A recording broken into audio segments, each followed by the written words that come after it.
In our first community conversation, we're joined by Meredith Locascio, Senior Ready Region Blue Ridge Director with the United Way of Greater Charlottesville. She's sitting down with Aaron. Thanks for coming in today, Meredith. Good to see you again. Nice to see you as well. Thanks so much. So United Way recently announced a new grant program called the School Readiness Impact Grants. So can you tell us more about those? Sure. So United Way is recognizing that childcare and school readiness are not just family issues, but really community issues, workforce issues, and is really committed to creating an opportunity and space to increase that quality and capacity. There are three areas that the grant is designed for. That's increasing access and program expansion. So thinking through how can we fit more 0 to 5 within the classrooms, supporting teacher compensation. So thinking through how do we make higher compensation for our workforce, and then lastly, enhancing program quality. So understanding that with quality comes cost, as sites needs to buy new materials or curriculums, and trying to create really high impact, low barrier ways to better help this issue. Very nice. And what is the motivation behind launching these new grants for early care and education providers?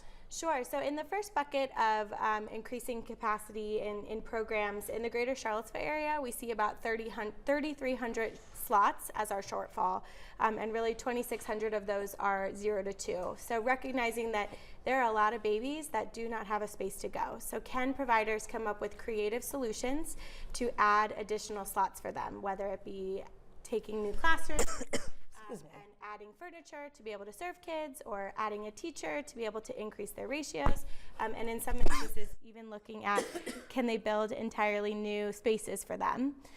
In terms of teacher compensation, we would like to see the ECCE workforce viewed more as a profession than a job. So we're committed to helping teachers to raise their salaries and to do trainings that allow them to apply for higher paid positions.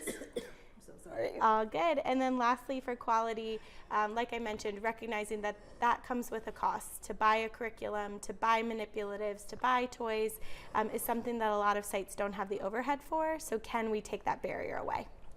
And who should apply for these grants? No worries. Who should apply? We're really looking at any providers that serve children 0 to 5.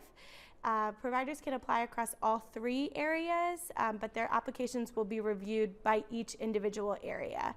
So submitting one for all three will really count as 3 separate applications. And when is the deadline to apply? Applications will close on April 4th, and then we will be reviewing them and following up with providers if we have any questions about the application. Our hope is to notify about awards on May 1st. Thank you so much, Meredith. Sorry for the coughing fit, but we appreciate you coming in. Thank you so much. Thank you. Thank you. We'll be right back.